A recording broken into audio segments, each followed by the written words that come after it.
up a robotics challenge. And this is the task where they,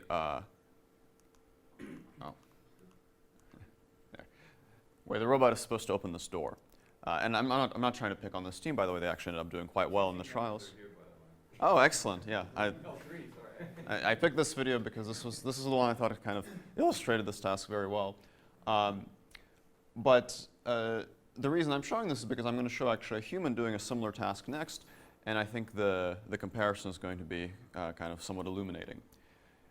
So this is, it's going to open this door, I think, about 1.5 minutes from the beginning of the video. And I guess you can all kind of imagine what's going to happen there. But let's move on to the human version of this task.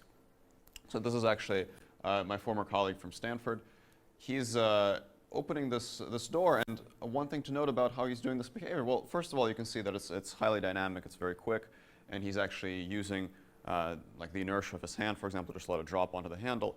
But the other thing which is out of frame here that you can't see is that he's actually blindfolded when he's doing this, so he's actually not aware of the position of the door or the position of the handle. I did allow him to practice this task a few times so he could build up a bit of a mental model of what's going on. So there's a few things going on here. As I mentioned, the task, the execution of this manipulation skill is much more dynamic, and he's also handling a great deal of uncertainty about the position of that door handle and how it will react to the force that he puts on it. So the work I'm going to present in this talk is really aimed at kind of developing motion skills like the ones on the right through essentially trial and error, through reinforcement learning. I'm going to first talk about a trajectory optimization technique that we can use under unknown dynamics by actually executing trials on the real system to perform highly dynamic manipulation skills. This is sort of a little toy grasping example where the goal is to take this object out of this niche, and you can see that this arm actually makes use of the inertia of the object. It gives a little push and then just gently guides it to minimize torque instead of having a very hard grasp and pulling it along.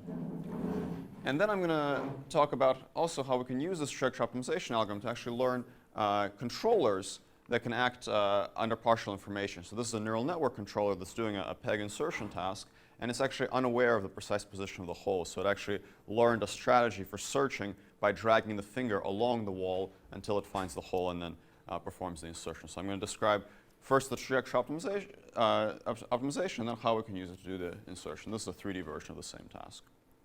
This is a little preview of what we're aiming for. Now, I'm going to say a few words about the policy search, then describe the full trajectory optimization algorithm, then describe the full policy search algorithm.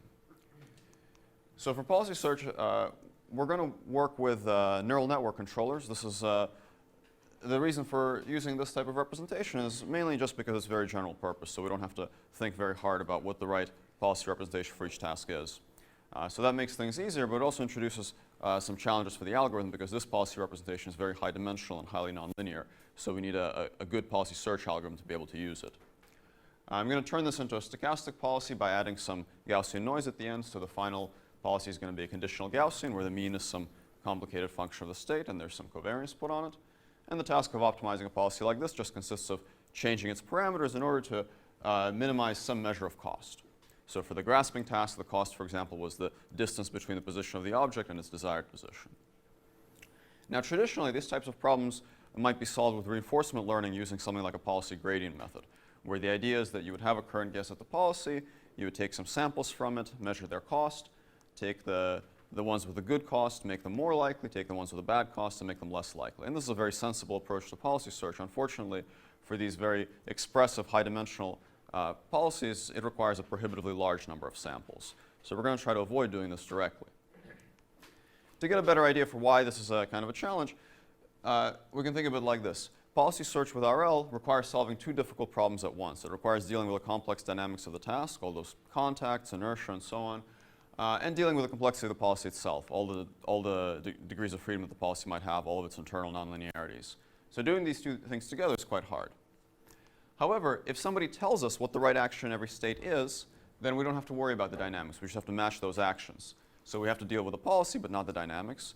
And all we need to do at that point is supervised learning. So this is relatively easy, but someone needs to tell us which action to take in which state.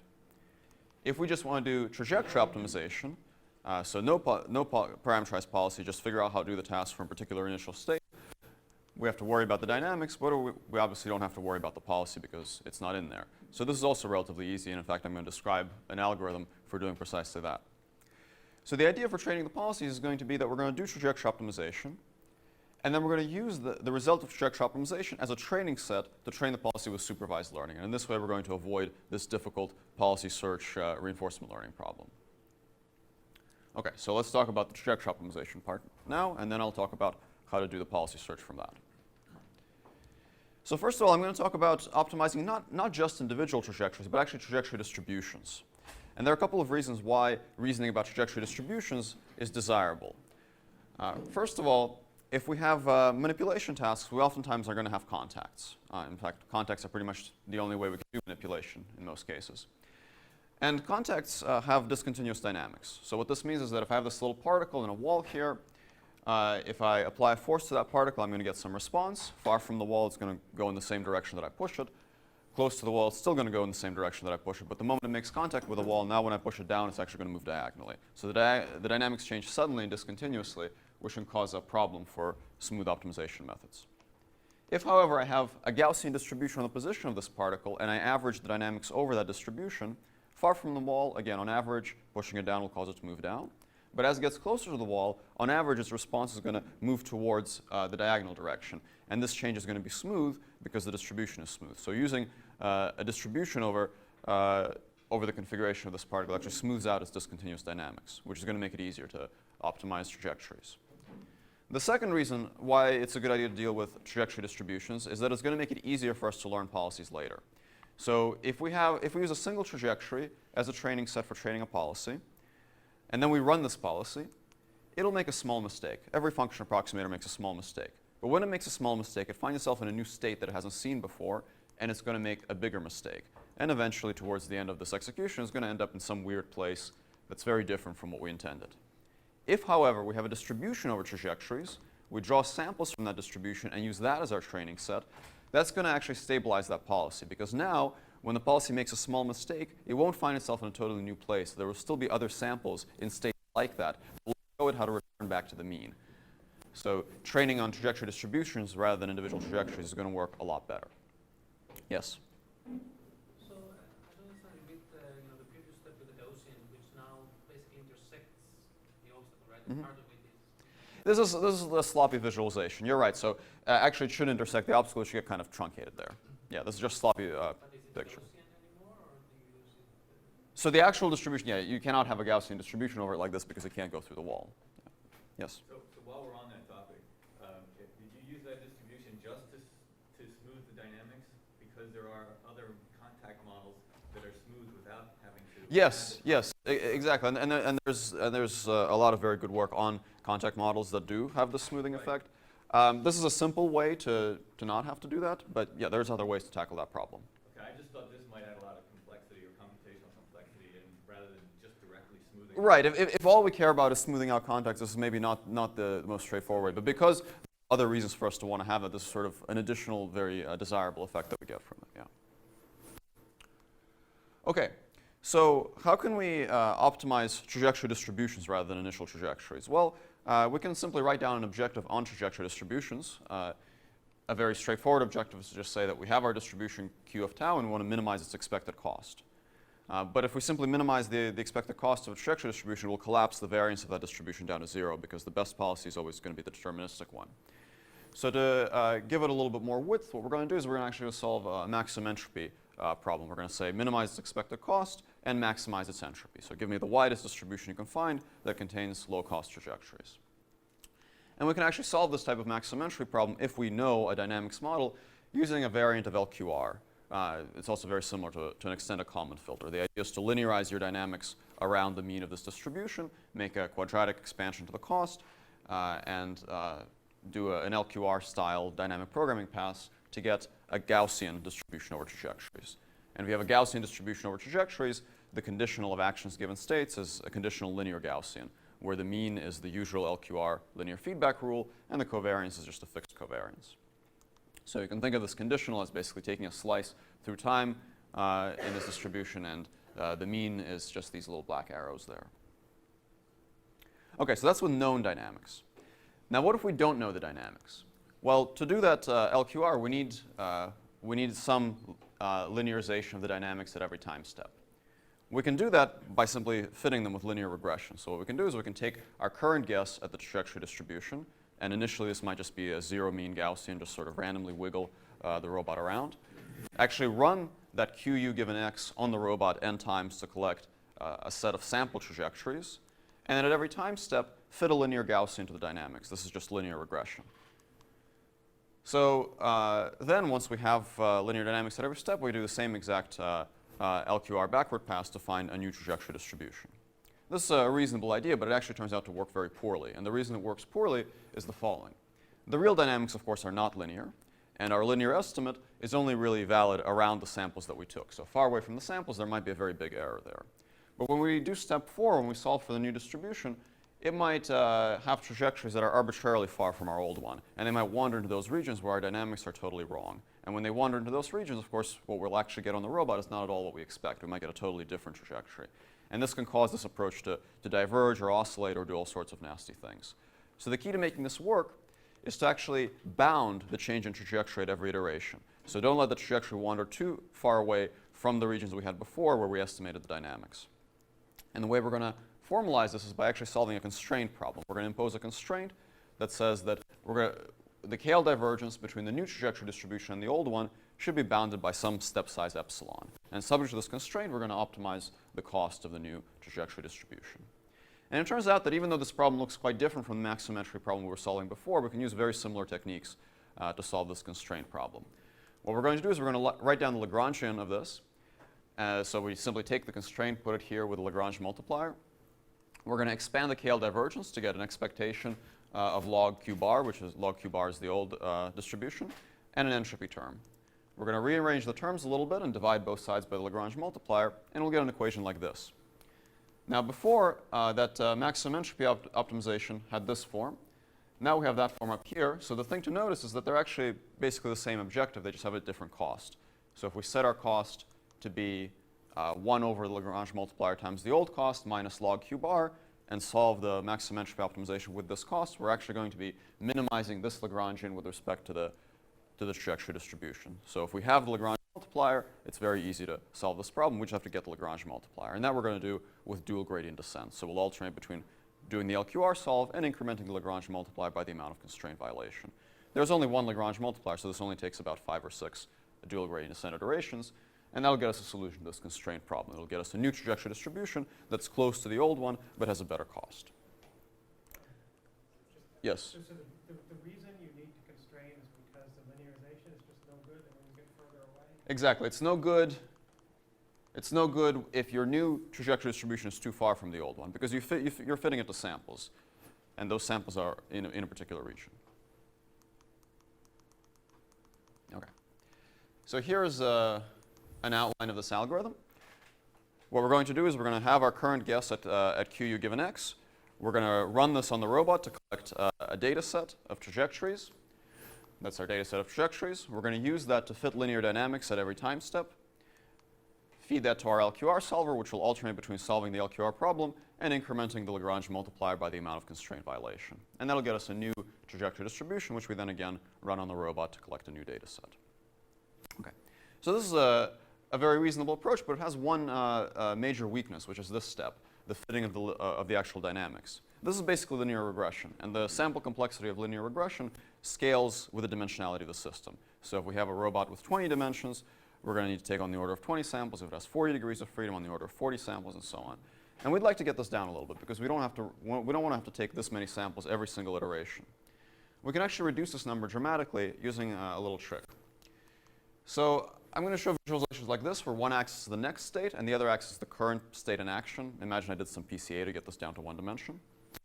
And let's say these are the samples that we have at a particular time step, and we need to do linear regression on this.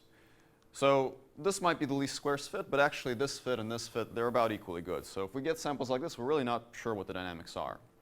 But if on the previous time step we saw these samples, now that tells us something. The previous time step didn't have exactly the same dynamics, but they were probably pretty close. At the previous iteration, we might have seen these samples. Again, not the same dynamics, but maybe kind of related. So all this evidence together is starting to suggest that maybe this is the right answer. This is the real dynamics here. So the way we're going to include all this information is as following. We're going to take all the samples at all of the time steps, as well as a couple previous iterations, and we're going to fit a mixture of Gaussians to them. And then at every time step, when we get the samples at that time step, we're going to find the cluster in the mixture of Gaussians that best explains them and use that cluster as a prior for the linear regression. And that will allow us to do the linear regression with many fewer samples than we'd need otherwise. In fact, fewer samples than there are degrees of freedom in the robot. So an outline of this algorithm now with the Gaussian mixture model looks as following. We take samples from our QU given x that give us our data set of trajectories. And we also add all the state, action, and next state tuples to our bin of samples that we use for training the Gaussian mixture model. We use the trajectories at this iteration to fit the dynamics of linear regression, and the Gaussian mixture model now serves as a prior for linear regression.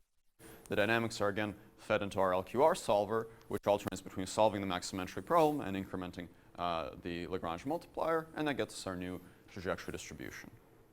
So I can show you a few results from this method now. This is that peg and hole insertion task, so you can think of this as like putting a key into a keyhole. This is in 2D, and this is in 3D. So the thing to note about this task is that the true dynamics here are not only nonlinear, they're actually discontinuous. So even though we're fitting linear dynamics at every time step, we're actually able to solve problems where the true dynamics are highly nonlinear. This is a different task. It's not a manipulation task. It's actually a gate optimization task for this little swimming snake. And here it comes up with a gate that's a little bit jerky, but actually makes pretty good forward progress. So in the next section, I'm going to, when I explain how to train neural network policies, I'm going to actually show that this will get around this problem and actually produce a smooth periodic gate. I have some quantitative results that I'm going to skip because I think I might run out of time. I want to cover the policy search section next. So as I mentioned in the beginning, the way we're going to train our policies is by supervised learning. So we're going to optimize these trajectory distributions. We're going to draw samples from those distributions and use them as a training set for supervised learning to train our complicated policy, which in my experiments is going to be a neural network, but in principle can be any parameterized policy you want. Now, just doing the supervised learning by itself is actually not quite enough. And it's not quite enough for the following reasons. So this is that optimized trajectory for the peg insertion I showed you before. But in the beginning, I actually motivated this by saying that I want to do this under partial observations. I want to be able to have a little search behavior that searches for the slot regardless of where it is. Now, you're not going to get that just by optimizing a single trajectory, because the trajectory optimization has no way of knowing what the policy is or is not allowed to know. So what we need to do is we need to actually close the loop. We need to train the policy to match the trajectory, and then we need to re-optimize the trajectory to take into account the limitations of the policy. So the way this algorithm is going to work is we're actually going to sample our training set from the trajectory distribution, optimize the policy with supervised learning, and then take that policy and add it as an additional term in the cost for trajectory optimization and re-optimize the trajectory again with that additional cost term. Then sample our training set again from the trajectory distribution, optimize the policy again, and so on. And we'll go in a circle like this until the trajectory distribution and the policy match, until they do the same thing. And that'll actually allow us to solve these problems where the policy, for example, is not allowed to observe some part of the environment, such as the position of the slot for the peg and hole insertion. So this work was actually presented in ICML this year with a regular model-based trajectory optimization method, but we can also easily integrate it into this trajectory optimization that I presented that uses unknown dynamics. So the way we integrate this into the flowchart for our algorithm is that every iteration when we sample those trajectories, we're actually going to use them as the training set for our policy. And then once we've optimized that policy with supervised learning, we're going to include it in the cost for the LQR solver. So there'll be additional cost that says don't deviate too much from the policy. And that'll allow us to solve these tasks where the policy has partial information. So here are some videos of this. This is the same videos that I showed in the beginning, but just to recap. So this is a neural network trained to insert that finger into a slot where the position of the slot is not one of the inputs to the network. So it's trained on 4 different slot positions and then tested on other slot positions that it hasn't seen before. And you can see that it learns this kind of fairly intuitive search behavior. In 3D, it's the same idea, although it's a little bit less apparent what the right search behavior is. What it ends up with is a kind of zigzagging pattern. So it zigzags around the surface until it sees that it's making a little bit of progress and pushes the end effector in. And here is the gate optimization again. So here, this was training a neural network controller, and you can see that because the neural network is time invariant, it actually ends up with a smooth periodic gate, unlike the jerky gate that I showed before. I also use this to optimize a bipedal walking policy. This one was actually initialized from example, but then the optimization was done under unknown dynamics. Okay, and again, I'm going to skip the quantitative results because I think I'm almost out of time. But a few concluding comments. So I showed a trajectory optimization method that fits a simple linear dynamic model at every time step. So it is, in a sense, model-based, but it's really kind of hybrid because the model is very local. The solver uses a simple, fairly standard LQR algorithm to do the solve at each iteration. And it can handle discontinuous dynamics with context despite having this linear model because the linear model is fitted to data. And we can use guided policy search to then train very complex policies like neural networks. Okay, that's it. Thank you very much. Is